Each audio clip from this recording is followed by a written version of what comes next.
Okay, so today we're going to have a little Asian-inspired tuna dish. We're going to have some sesame crusted tuna, and I'm going to start out first by making the sauce for it. So the sauce is going to start with, this is a tablespoon of dark soy, a tablespoon of mirin, a tablespoon of yuzu, and a tablespoon of water. And that is going to, I'm going to reduce that a little bit. So, since your grocery store usually doesn't have yuzu, what do you have if that? What do you use if that's not in the pantry? I think lime juice works really well. You could probably use a mix of lemon and lime if you wanted, because yuzu's kind of like that. Not really, but it's kind of like it's an Asian citrus fruit, and that will work pretty well. So reduce this a little bit. We have the tuna here. It's a beautiful tuna. This one's thin, so it's not going to take too long to cook. What I'm going to ask you to do is if you would be so kind as to oil both sides of that while we're reducing this. We don't want to reduce it too much, just trying to get it down a little bit. And then, and then what I'm going to do now is I'm going to add the remaining ingredients to it. So I have a half of a teaspoon of sesame oil. You don't want to use too much sesame oil. It's a pretty powerful flavor. You definitely don't want to put too much in because it'll overpower everything.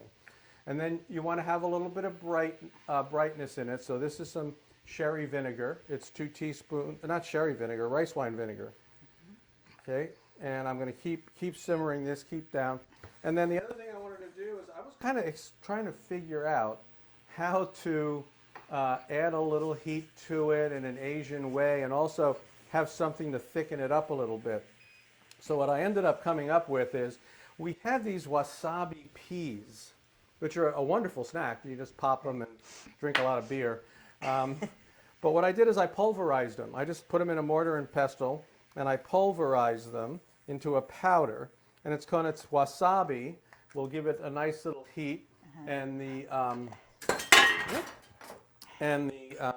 pea will cause it to thicken nicely. And you see that's what's happening to it right now. This is basically done. So I'm going to turn it off, and I'm just going to leave it over here off the heat. And I will add a little bit of salt, and I'll check that again later. Okay, so that's looking pretty good. Now I got this nice hot pan here. This is a cast iron griddle. We're going to cook this a la plancha. What is a la plancha? Okay, so a plancha, that's what the Spaniards call it when they cook something on a hot griddle like this.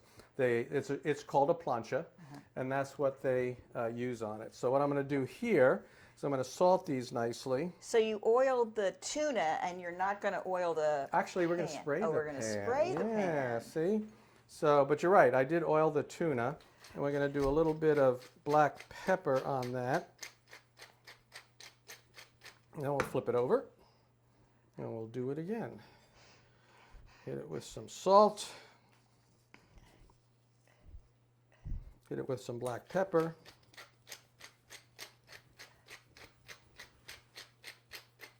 And then, of course, we're going to hit it with sesame seeds. I got some nice white sesame seeds here. I want to put them on one side to start. When I put it on the pan, I'll put them on the other side.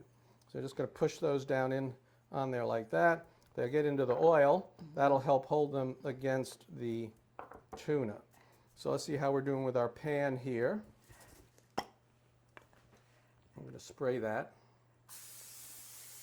Oh yeah, I guess we're doing pretty well. Yep, that's hot. Let's turn the old fan on.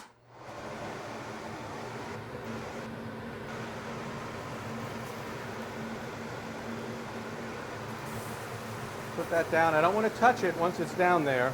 I want to let it sear very nicely. And like I said, I'm now going to put the rest of the sesame seeds on it.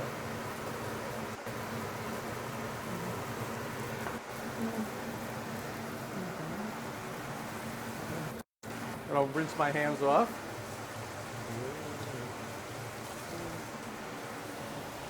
Thank you.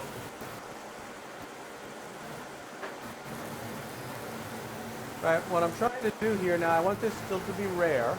They're pretty thin, so it's not going to take too long. I'm going to watch the edge. And as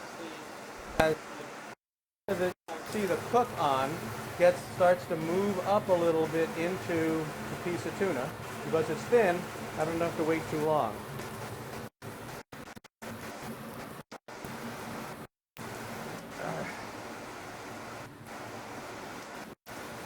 All right, that's looking pretty good because I want the tuna to be nice and rare.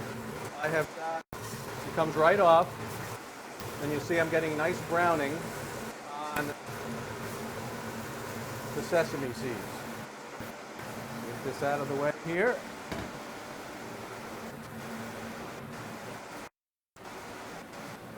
Now that's going to be finished in just a couple of minutes. So I'm going to get the plates out that have the rest of the dinner on. Let's take a look at this, see how this did. Yes, beautiful. Nice, thick sauce. I don't have to add any water to thin it.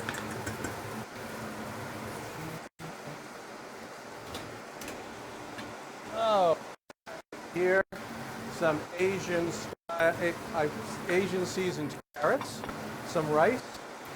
So that's a jazz.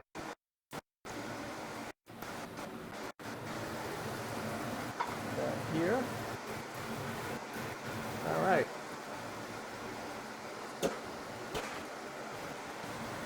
This is a really good quality tuna. It's nice and almost like a sushi grade tuna. So I'm going to actually declare it done because we really like our tuna nice and rare. But of course you can do, you know, as much to it as you would like. Let's put this over here. Well, I put tuna here.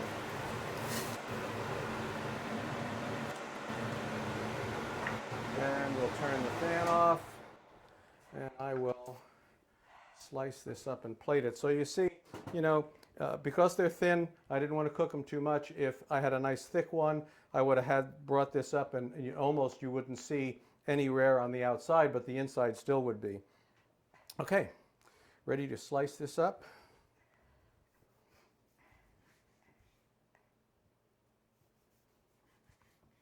There, you see how that looks?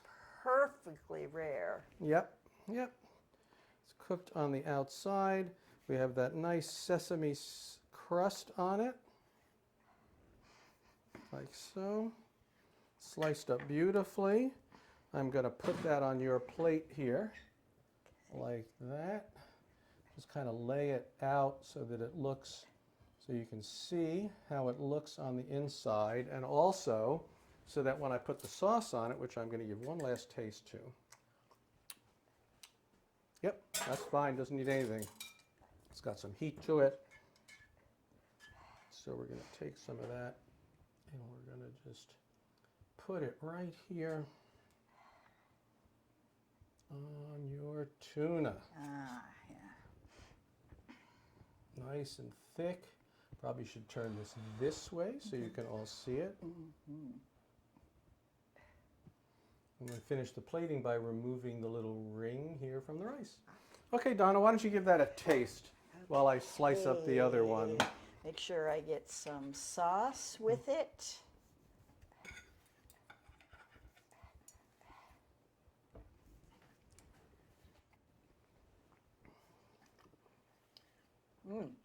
Really nice crust on the tuna.